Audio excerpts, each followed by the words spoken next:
এখন বসেছি জল খাবার নিয়ে। সকালের গরমের মানে এত তীব্র গরমের সকালে সব থেকে বেস্ট জল খাবার।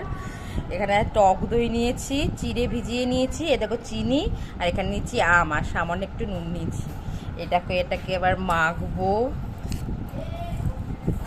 আমার গরম হলে না মানে এই খাবারগুলো খেতে ভীষণ ভালো লাগে। সাবু মাখা, এরকম চিড়ে দই আম দিয়ে মেখে, এগুলো আমার বেস্ট খাবার লাগে। আমি তো কটা দিন এত গরমের জন্য রাত্রেবেলাতে 2 দিন 3 দিন আমি রাত্রেবেলাতে পরপর কী খেয়েছি জানো? দই, ভাত আর আম। আমার খুব ভালো লাগে মানে এই খাবারগুলো খেতে ভীষণ ভালো লাগে। আর সত্যি এত গরম পড়েছে না, মানে কালকে তো বললো নাকি বৃষ্টি হবে, মানে আজকে বৃষ্টি হওয়ার কথা, গতকালকে শুনেছি। দেখি এখন বৃষ্টির অপেক্ষাতেই সময় গুনছি।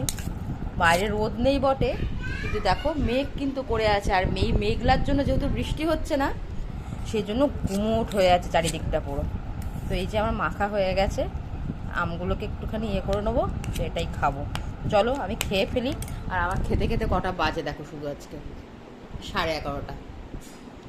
তো রান্নার তেমন কিছু নেই, কি করছি তোমাদের সঙ্গে শেয়ার করবো।